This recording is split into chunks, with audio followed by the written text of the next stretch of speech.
Hey guys, Derek here from Pacific Coast Auto, and sorry once again we didn't post the video on Sunday because last week was a terrible week. And not terrible in that everything was bad and there were problems. It was just that it was a very busy week because last week was Halloween. My wife owns a small school for teaching English, and English schools usually have to put on special events for Halloween, and so we did a Halloween party. And for the week leading up to that, I was very busy not only with work but in preparation and running around grabbing things. It was the first Halloween party that she did. I think that it was a pretty big success considering it was the first one ever, but you know, there wasn't a super big attendance. The school is still only 2 years old, and so it's still not making money, and so I'm glad to help. And yeah, that really tired me out. It happened to be the same time as I got sick, and you can probably still tell in my voice, or if you've called me in the last few days, I kind of sound different, and you'll notice that in my videos as well. And I'm going to be sniffling and coughing in this. What a great way to start off the video. This video, I'm going to be so sick. I'm going to be a little bit fast because, to be honest, I'm still recovering. I'm low on energy right now, and it's been a struggle to work and to be presentable on video. And since I'm doing these videos, these videos are just kind of an extra thing that we do. This isn't the bread and butter of my company, and so I don't feel like I really need to present myself in the best of lights in these videos. I'll spend my energy doing other things. And so we're just going to jump into it. I'm going to be a little bit quick because I don't really want to expend too much energy. So let's see what we got. And also, I recorded these questions last Wednesday in preparation to do the video, and then ended up forgetting one of my two batteries at home, and then ran out of batteries within literally 30 seconds of the video starting. And so that's why we missed it last Sunday, because I was being a doofus and don't forget to charge my batteries. So let's see if I can remember what these questions are, and this is just going to be off the top of my head because I don't even remember what they are. And I'm going to need sunglasses today. Funny thing about this van, it's got two sunglass holders. One up and one down. So I use the up one because I drive right on into the sun on the way home. Here we go. Silver Stacker says, Derek, I have a question for your next Sunday question cast. I'm currently one of your customers and a first-time buyer. Two-part question. From your experience, how long is the customer with you before they win their first auction? I know who this is, and so far this person hasn't won any cars yet. And I'm sorry to answer the question so late after you asked it.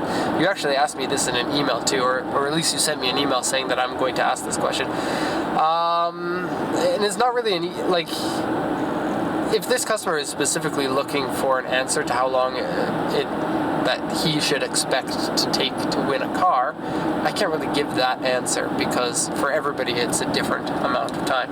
I can say the average and what most customers do, but just because you fall outside of the average doesn't mean that it's necessarily a bad thing or something that we worry about. There are customers that absolutely take too long to buy cars, and we don't make any money off of those customers. But at the same time, we don't want to be shoving people out the door or pressuring people to buy, because part of our brand is that we're fairly understanding of what the customer's needs are. And not all of the customers are going to be professional car buyers like our dealers are, for example. So if we lose money on the odd customer, then that's just part of the game. Most customers will take roughly between about 4 weeks and 8 weeks to find the car. That includes the time of learning how to understand the system, sending translation requests to me, I translate them, send them back, and then you bid on cars until you win. So roughly takes about 4 to 8 weeks or so. Some customers will win on their very first bid, and that's great for us because it doesn't take a lot of time. A lot of our time is spent doing translations. Actually, today, I think we had just shy of 40 auction sheets to translate when I woke up this morning. And part of the reason for that is because James is here in Japan, one of our employees who lives in Canada, and and he's here in Japan. It was his last night to be here, and so we stayed up late and consumed alcoholic beverages. And usually I'll do some translations before I go to bed, but in that case I couldn't do any translations before I went to bed because I wasn't in the right headspace to do them. And it's funny for those people who are watching right now thinking that maybe Derek's not in a good mood right now because he's hungover. I don't get hungover really, unless I'm careless about it. I don't drink very much, and when I do drink, I usually drink a lot of water right before I go to bed, and then when I wake up, I don't have any problems with headache or feeling nauseous or any of that. If I don't drink a lot of water before I go to bed, then yes. And so that's my miracle cure, I guess. But no, that's not why I'm feeling bad. I've been feeling bad all week. It's just the ups and downs of life, as it is. Okay, so this customer, I think, I don't know exactly when he signed, but it may have been close to 8 weeks now. I don't know if I should say this customer's name, so I'll call you Customer X.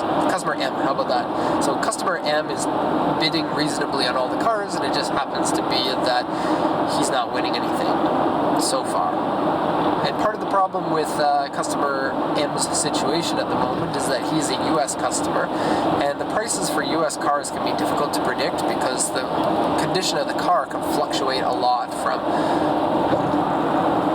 one car to the next, and even from the auction sheet to the actual car. And so you kind of have to be a little bit conservative if you're one of those people that is a little bit worried about things. And I can see Mount Fuji from here. Yes! But no Mount Fuji cam for you guys, I'm sorry. Okay, the second part of that question, Mr. M. Roughly how many translations and or bids do your first-time customers go through before a win?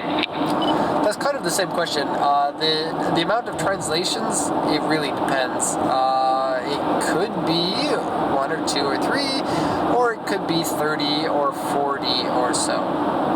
Each translation takes us roughly between about 2 minutes on the short end of the scale to about 20 minutes on the long end of the scale. The thing is, most of the US ones end up being at least 10 minutes because the US cars have to be 25 years old, and after 25 years old, the lot has worn out. So the sheet's going to be full of things to translate. And when the sheet is full, especially if the sheet is like a vehicle that's highly modified, the writing is very small.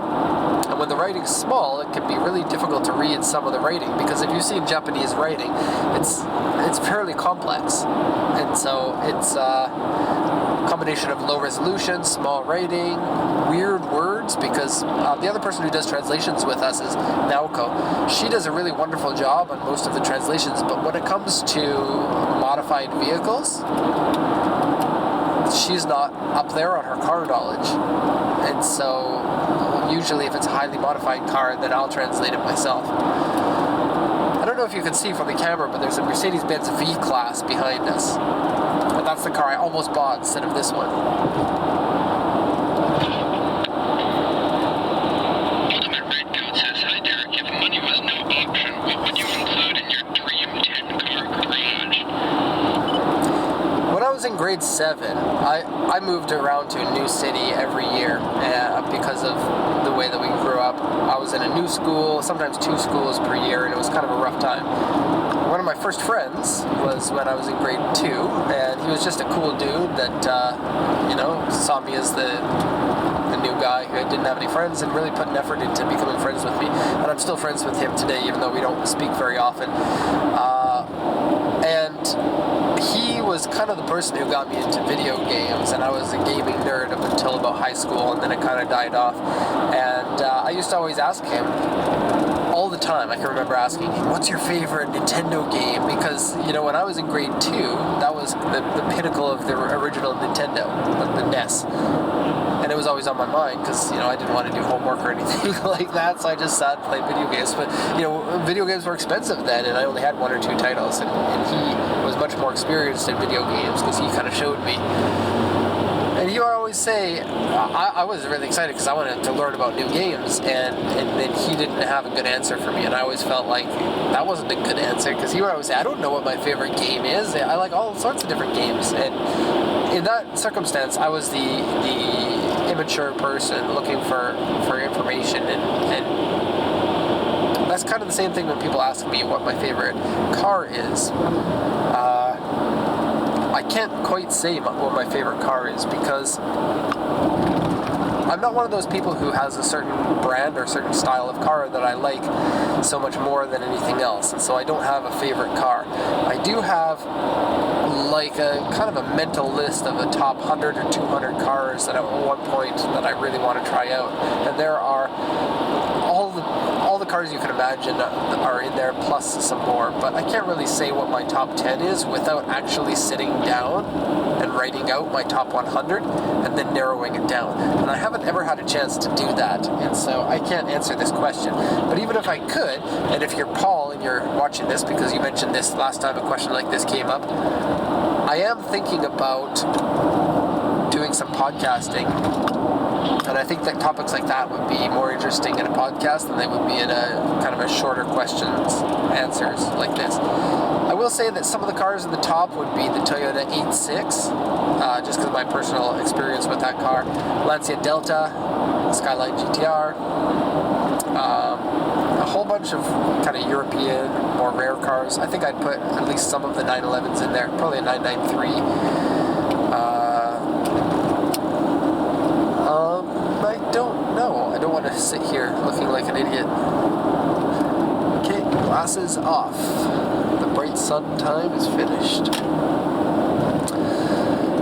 And so I think also I'd like to get a lot of experience with certain cars that I really like right now, but don't know if I really like them after I tried driving them. And a case in point was the E39 BMW not M5, just 5 Series. I was a little bit disappointed because I had high expectations for that car, and my expectations weren't met.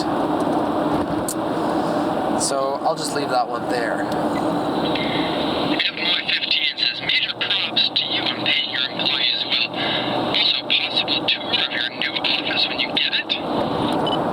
We actually 2 days ago last Friday, put an offer down for the new office. At the moment, we sort of have 2 offices. I work out of home, and my home is registered as the company address. And then we've got a second office where I work kind of the 9 to 5, and then go back to my home and work from the home office. And that's not big enough to have the new employees, which will be coming in next year. And so we're going to be getting a new office. And we had to make a conscious decision to get an office that is not as nice as I'd like to get in order to use that money toward other things. And if you're a customer, then this is very good for you because our company can become a better company through other investments. But it is a little bit disappointing because I always have this dream in my mind of being the kind of employer that gives the employees a very nice place to work, because I think that your working environment is very important for your outcome in your work and your enjoyment of the place that you work at. And I've had a number of jobs that I didn't enjoy the workplace, and a number of jobs that I did enjoy the workplace. And for myself, I can notice a difference in the way that I work. And so that's what I want to give my employees. And it seems, at this point at least, we kind of have to settle on something that is not as nice as I'd like. And so the unit is bigger than what we have right now, but it's not as big as I wanted. It is kind of an older place. But really the thing for this one was the proximity it is to my home, because I'm very busy, can't be spending my time commuting to the office. I can walk there in 3 minutes, and so that's perfect for me. It's reasonable size, very reasonable price. It's 110,000 yen per month, which is less than my maximum budget I had for this, but I'm excited to spend that money on other things. And we do want to get a lot as soon as possible, and so this will help us get a lot if we can not spend so much on the office. Will I do an office tour? I don't think the office is going to be nice enough. But here's what I am requesting, and actually last week one of our customers sent in a little care package, which was really cool. It came with personalized license plates from Arizona that said all of the names of my children, which I think is really awesome, because I don't even remember telling him the names of my children, and he made customized license plates with them, and that gave me an idea. if I am going to be doing a podcast, I think that it would be very good to cut it into little sections and put those sections on to the internet as something to watch. I know a couple of the other podcasters do that, but it's not too popular. But I think it's a good way to get more podcast viewership.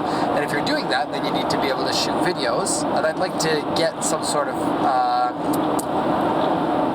like production space where we can shoot the videos, and then we have some sort of display behind that filled with people who like my channel can send in their art or some other things that you can display on there, whether it be like car banners or whatever you want. I'm a little bit hesitant to do things that would be promotional, like, so if I've got a dealer and then he sends in something from his dealer shop, I don't know how I feel about that. Certainly I do appreciate my dealers and I want their companies to do well, but I don't want the conflict of people turning that into advertising for them. And so I'd really like to probably keep it to just artwork and stuff, car related stuff that's not too promotional in nature. But I am going to be kind of announcing that later if I do decide to do that. But if you have something that kind of fits the bill for that, by all means, the address for my business right now is in the the info section, I think. And so you can check that out and you can send me something if you want to have that. And like I said, I am going to be explaining that a little bit further if we decide to do it. So you might want to hold off until then.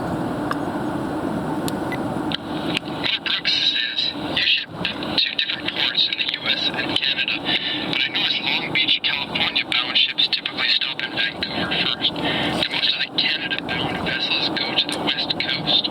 Also, that's kind of a technical question. There's a vessel that goes to Vancouver, and then Tacoma, and then Long Beach.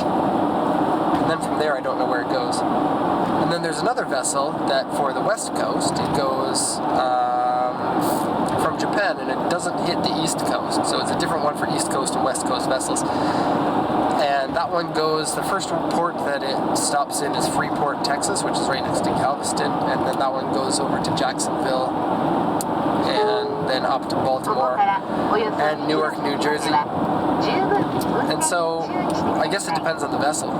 There are two vessels go to the east coast of the US, and one of them stops in Vancouver and then goes around to the US, a couple of different ports, and then goes up to Halifax, and then goes from there on to Europe. And the funny thing is, it actually costs less to send cars to Europe than it is to send cars to Canada or Halifax on that same vessel. So it's kind of interesting for those that don't understand how the logistics works. I guess it's kind of the same thing as, you know, when you send something by FedEx and then that package goes to Tennessee and then goes to California when you're in Washington. But if it makes sense for the logistics people know what they're doing, and even though it looks crazy to us, that's the way that it works. So, kind of weird. Oops. why do you roll-on, roll-off vessels deliver to the Great Lakes? No, none of the vessels go into the Great Lakes. For roll-on, roll-off. For container, you can send to Montreal, I know, because we've sent there before by container. I haven't sent to any U.S. destinations via the Great Lakes before, and I'm not too sure if we will very often. Most of the ports, it's just cheaper to bring the container into the closest port and then send it by rail inland than it would be to send it all the way around through the St. Lawrence and then into the Great Lakes. So, yeah. Michael Situ says, Mount Fuji. Have you ever hiked to the top of Mount Fuji? No. I live in a family with people who can't hike Mount Fuji. Hiking it is not challenging for people who are reasonably fit, but my wife doesn't like hiking and stuff like that, even though she's a relatively fit person. She just would rather use her exercise going shopping or something than hiking Mount Fuji. My children are too young to do it, and since I've never hiked Mount Fuji before, I don't know if I would want to hike with one of my kids in a backpack and like try to encourage my kids if they got tired. And I don't think that they're ready for that yet. And then I don't really have any friends that have really come up to me and said, "Hey, I want to hike Mount Fuji with you. Or would you be down with that. And I certainly would be, but the opportunity hasn't arisen. And I really haven't thought about asking any of my friends if they wanted to hike Mount Fuji. It's only open for about 2 months during the summer, and then even so, quite often you can't hike up to the top because of weather, because weather up there changes very frequently, kind of like a Pikes Peak plus more, because I think Fuji is taller than Pikes Peak. I'd like to, but haven't had the opportunity to yet. This guy says, my friend, I write you a few emails and you didn't answer. What is the best way to contact you? First, I don't know if you could hear that. He said that he wrote me a number of emails, but we didn't send any emails back to him. And so let me explain the way that we do the emails. I've got a number of different email boxes for different reasons, and we've got one that's posted on our website, and that's the one that people can try emailing to. And we have 3 part-time people who answer emails from the box, and we sort them to different countries. We've got one box just for Canada, and one box just for USA, and one box to all other countries. And the reason why we split them up that way is because Canada and the US are our 2 biggest markets at the moment, and they're the 2 markets that we know the best. And then once the emails are split up into that, then the 3 people answer the emails as quickly as they can. 2 of these people are the people that are going to be starting full-time come next year. And one of them is just a very good friend of mine who knows the industry in Canada very, very well, and so he mostly does Canada ones. The other 2 people are US citizens. One lives in Japan, one lives in the USA. And there is a little bit of a problem with not having enough knowledge to answer all of the questions. And so if it is a question that's particularly challenging for these people, sometimes those emails get left behind. And we're trying to work on a system that allows those emails to be sent to me. But the people who are sending those emails know as well as I do that I'm so busy that it's very difficult for me to answer questions like that, because even with my regular workflow, I'm working until midnight or past midnight on most nights. And so it's difficult for me to come up with the time to work on things like that. And once you start a conversation with somebody, you can expect there to be more and more conversation coming soon, because you send an email and they write an email and send it back to you, and you send an email. So by replying to an email, it's like asking for another few hours of work. I don't think that this is going to be a problem that sticks around for a long time. This is kind of a right now problem. And once we have the full-time employees working in the office and they can ask me questions in person instead of off-site or through Facebook or through Skype or whatever, it's going to make things a lot easier. And so I'm sorry about the system as it is right now, and we are working on improving that.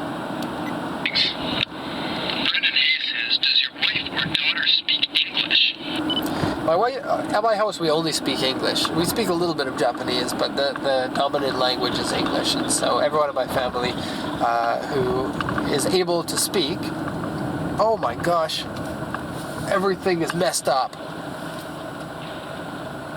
The usual toll booths I can't go in anymore, and now I have to take a different road that was just made. I'm suddenly lost. I'm like an ant who doesn't know or can't follow the person that they're supposed to be following.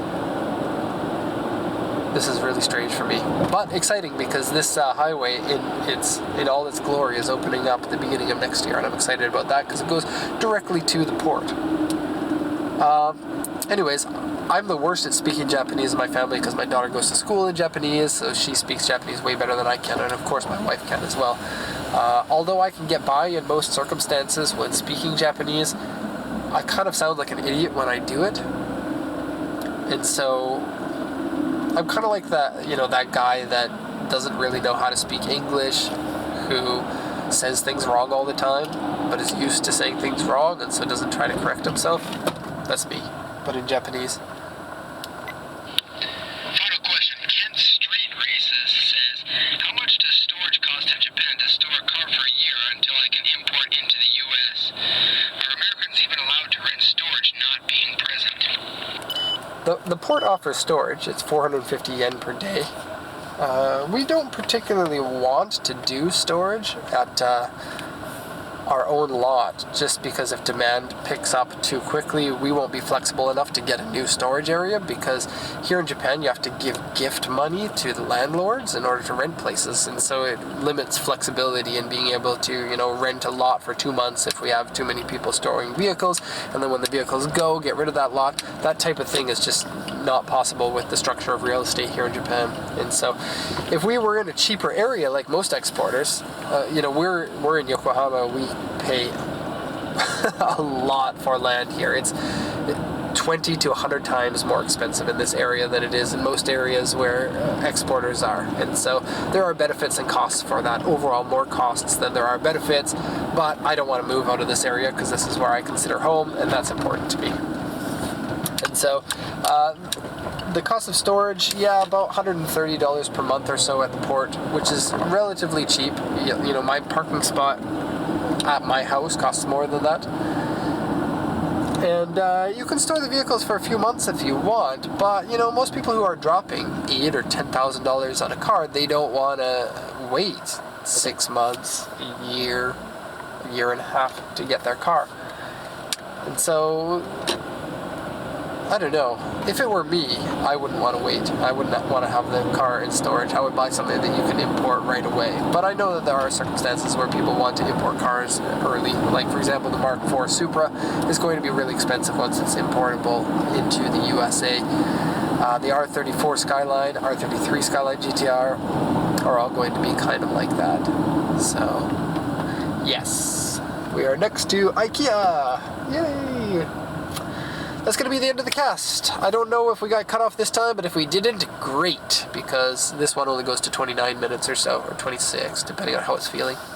So we're going to end the cast there. Thanks for watching. Post your questions in the questions section. This one's going to be posted tonight because we missed last Sunday. The next one is going to be next Sunday, so we only have 2 more days in order for me to record the next cast, and so that means that you got to put your questions in right away if you want me to answer them. And so while you're watching this, post your questions in. You can even post 2 or 3 questions if you're bored, or think about the questions as I'm answering the questions, which is sometimes the case. And so thanks a lot for watching, and have a nice day.